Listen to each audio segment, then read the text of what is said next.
My name is Edgar Navarrete, and I'm an undocumented immigrant.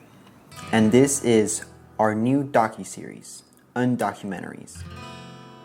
Over the next several months, we will embark on a journey to share stories of immigration through the lens of an undocumented immigrant. In the previous episode, we explored the life of my great-grandfather, Juan Navarrete. Born in Pecos, a U.S. citizen, and then fleeing to Mexico when he was drafted into World War II. It was a really interesting story to share with all of you. But fast forward several generations, and I'm here, an undocumented immigrant.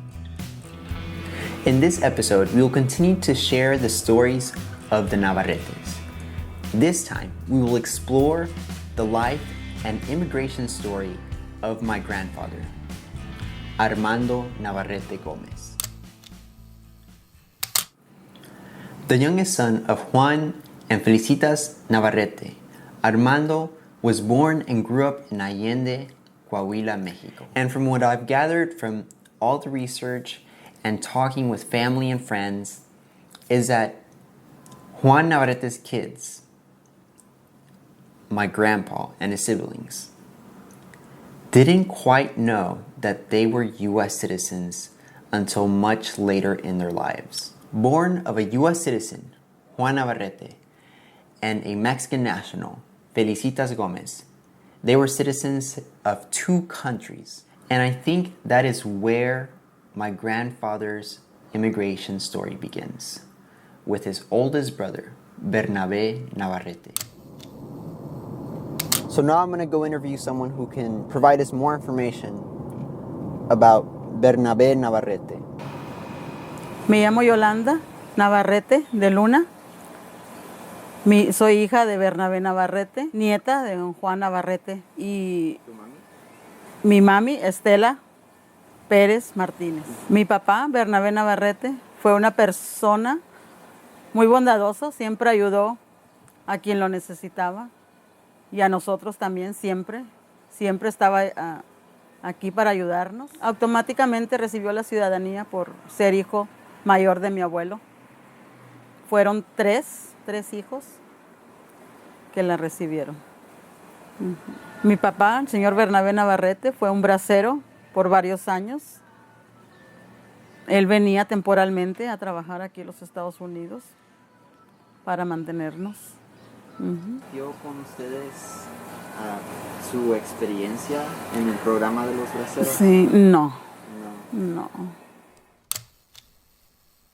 Now, I'm not surprised that Berna never shared his experiences with his kids of the times that he was a bracero traveling to the U.S. working agricultural jobs. So here's some history that is not quite popular in the history books that we grew up reading here in the U.S. So the Bracero Program grew out of a series of agreements between Mexico and the U.S. Soon after entering World War II in 1941, the U.S. and many of its farmers feared that there would be a shortage of labor in the agricultural sector. So in 1942, the Bracero Program was created, and with that, it brought millions of Mexican guest workers to the U.S., just like Berna. Sure, the history books do tell you that the Bracero Program was a great way for Mexico to help the U.S. get through World War II by supplying a lot of labor. But what they failed to mention is that this was yet another injustice. The U.S. took advantage of these Mexican nationals who were desperate for jobs. Their experiences as braceros is haunted by what they had to go through. Being fumigated with harsh chemicals upon entry to the U.S. as a way to disinfect. Checking for callous hands as a sign as someone who had been working manual jobs and physical labor. Not to mention the inadequate housing and the unsafe sanitary conditions. And then not to mention the inadequate pay that they received for the tremendous work that they did in the U.S. They were feeding America, but America was treating them as slaves. So no wonder Berna never shared any of this with his kids. Although I'm not completely familiar with his full story, it wouldn't be far-fetched to think that he went through some of these hardships like many other braceros. So let's go back to our interview with Yola and continue learning about Berna's migration to the U.S. Primero estuvo en California. Tuvo un tiempo en un pueblo que se llama Yola, California. Después se vino para acá, para San Antonio. San Antonio. Sí. Ajá. ¿Y por qué escogió San Antonio? No lo sé. No lo sé, pero aquí echó raíz. Sí. Ya, aquí echó raíz ya. Aquí se quedó. Uh-huh. Siempre se quedaron aquí cerquitas, ¿no? Siempre hemos vivido cerca. Yo cuando íbamos a comprar casa, yo le dije a mi esposo, le dije, yo no quiero lejos de mi papá. ¿En qué área de San Antonio viven? En el West Side, en el barrio del West Side. Y siempre hemos vivido aquí. Uh-huh.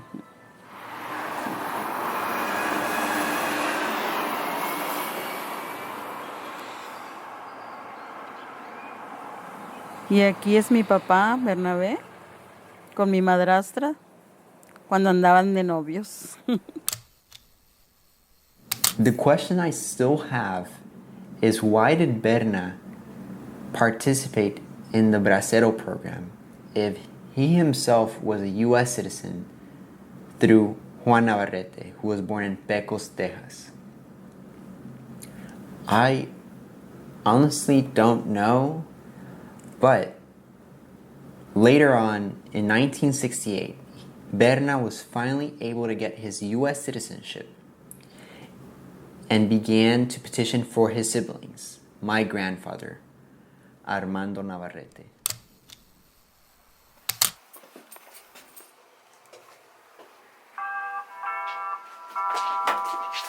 Hi, Edgar.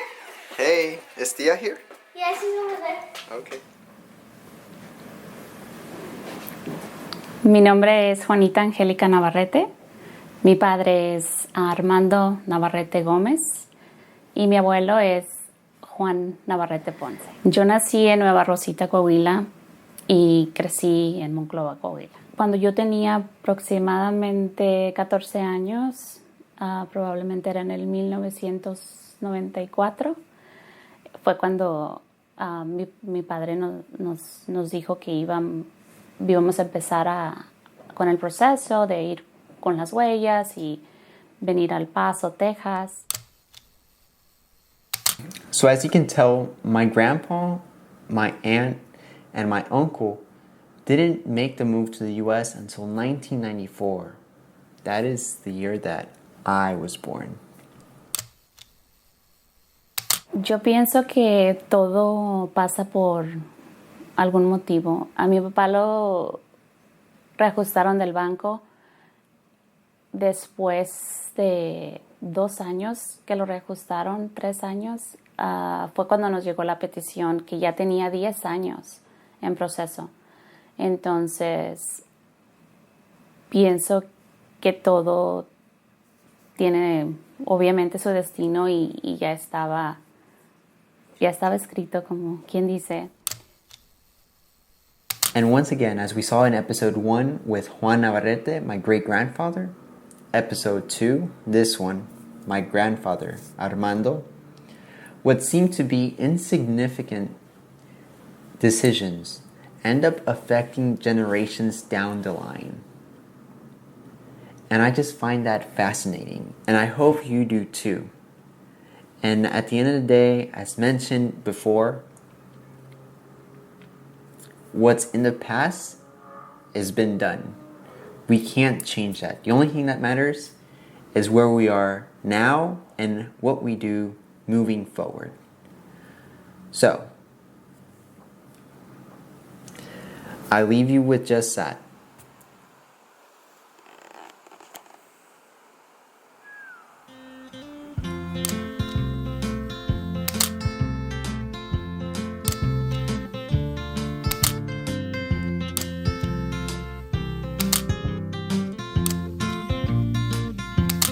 I was standing by my window on a cold and cloudy day. Thank you for watching another episode of Undocumentaries. This was the second episode of a 4-part series covering my family, starting with my great-grandfather, Juan Navarrete, Armando Navarrete, my grandfather. Next episode will be my father, and this will be interesting because he is in Mexico and I am here, and we're both separated and cannot actually see each other because of immigration laws in the US, but we'll make it happen somehow. If by any chance you are interested in sharing your story as an immigrant here in the US, you can contact me by sending me an email in the description below. If you would like to support this project, you can do so by making a donation to my Venmo right here. Thank you in advance. Please drive slow, 'cause this lady